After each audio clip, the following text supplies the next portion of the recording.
Boston s'éveillait lentement sous un ciel gris acier.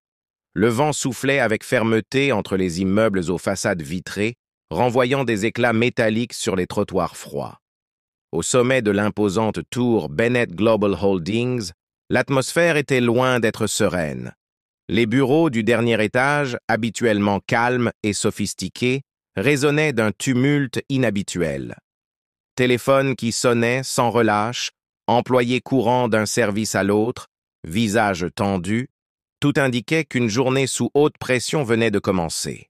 Le président de l'entreprise, Harvey Bennett, un homme au costume toujours impeccablement taillé, aux cheveux poivre et sel disciplinés, marchait d'un pas rapide, visiblement agacé. Une réunion décisive avec les représentants d'un consortium japonais devait débuter dans quelques minutes. Un contrat crucial, aux enjeux financiers colossaux, attendait d'être discuté. Seulement voilà, le traducteur professionnel, missionné pour assurer la communication entre les parties, avait disparu, bloqué à l'aéroport, disait-on. Aucun remplaçant n'était disponible à cette heure.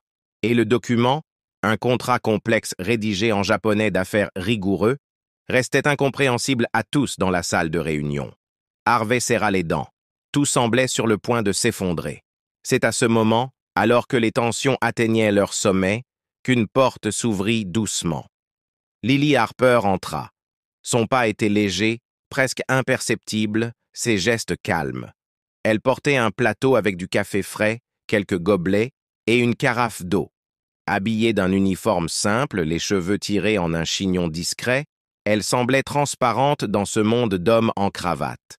Depuis 3 ans, elle nettoyait les bureaux de Bennett Global Holdings. Elle connaissait chaque recoin, chaque armoire, chaque recoin de couloir.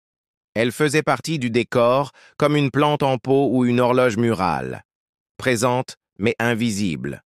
Un cadre, tentant de faire de l'humour pour masquer la panique ambiante, lança en riant « Et si on demandait à Lily de nous faire la traduction ?» Les rires fusèrent, mais faiblement, nerveusement.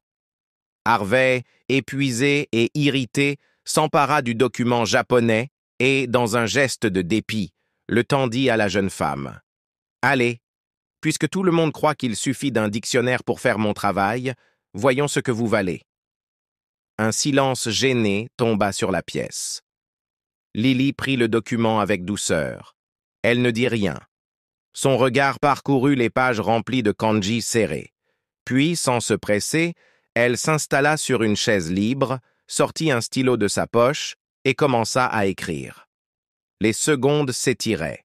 Les cadres, d'abord moqueurs, observèrent maintenant en silence.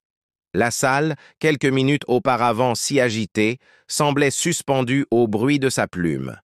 Page après page, Lily transcrivait, traduisait, reformulait, tout en gardant une expression parfaitement concentrée. Aucun signe de stress. Aucun mot prononcé inutilement. Enfin, elle posa le stylo, empila soigneusement les feuilles et les tendit à Harvey. Il les prit sans dire un mot. Il lut une page, puis une autre. Son regard se transforma. Les mots étaient justes. Les termes techniques se traduisent avec rigueur. La syntaxe fluide. L'anglais utilisé était d'un niveau professionnel, adapté aux subtilités diplomatiques du document. Harvey releva la tête, interloqué. Ce n'était plus la femme de ménage qu'il voyait, mais une énigme. Ce n'est que plus tard, dans son bureau, que Harvey obtint des réponses. Grâce à une vérification des ressources humaines, il découvrit que Lily Harper n'était pas une simple employée de ménage. Elle avait obtenu un diplôme avec mention du San Francisco College of Linguistics, où elle s'était spécialisée en traduction et en philologie. Elle maîtrisait le japonais depuis l'enfance. Sa mère, originaire de Kyoto, lui avait enseigné la langue dès l'âge de 4 ans. En plus de cela, Lily parlait couramment le français et l'espagnol, et avait appris l'hébreu en autodidacte, en empruntant des livres à la bibliothèque municipale. Mais la vie n'avait pas suivi la voie linéaire qu'elle méritait. Son père, atteint d'une maladie dégénérative, avait perdu son autonomie. Pour subvenir aux besoins de sa famille, Lily avait renoncé à ses ambitions et accepté le premier emploi stable qu'elle trouva. celui de femme de ménage chez Bennett Global Holdings. Harvey était stupéfait. Il avait jugé trop vite, comme tant d'autres. Dès le lendemain, Harvey prit une décision radicale. Lily fut officiellement nommée traductrice et interprète attitrée de l'entreprise. Elle reçut un bureau, une carte d'accès spéciale et fut invitée à toutes les réunions diplomatiques. Sa première mission? Accompagner Harvey lors d'un congrès à Tokyo. Elle y brilla par sa précision linguistique et sa sensibilité culturelle.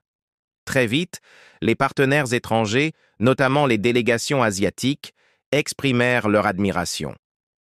Lily ne se contentait pas de traduire les mots. Elle en traduisait l'intention, la subtilité, la nuance. Elle était capable d'anticiper les malentendus, de réajuster une formulation avant même qu'un problème ne surgisse. Les négociations devenaient plus fluides, les contrats plus solides. Elle gagna le respect de tous. Non pas par ses discours, mais par la justesse de son travail. Une lumière discrète. Avec le temps, elle fut intégrée aux discussions stratégiques de l'entreprise. Là où la langue et la culture jouaient un rôle clé, elle devenait indispensable. Elle ne cherchait pas à s'imposer. Elle restait modeste, humble, fidèle à elle-même. Mais sa présence apaisait, structurait, ouvrait des ponts entre les cultures. Boston, avec ses rues battues par le vent et ses tours de verre glacés, lui offrit finalement un lieu où elle pouvait s'épanouir. Pas seulement en tant que professionnelle, mais en tant que femme, penseuse, médiatrice. Ceux qui avaient ri d'elle autrefois se taisaient aujourd'hui devant sa sagesse. Elle était la preuve vivante que la valeur d'une personne ne se mesure ni à son uniforme ni à son titre, mais à ce qu'elle porte en elle, de silence, de patience et de lumière.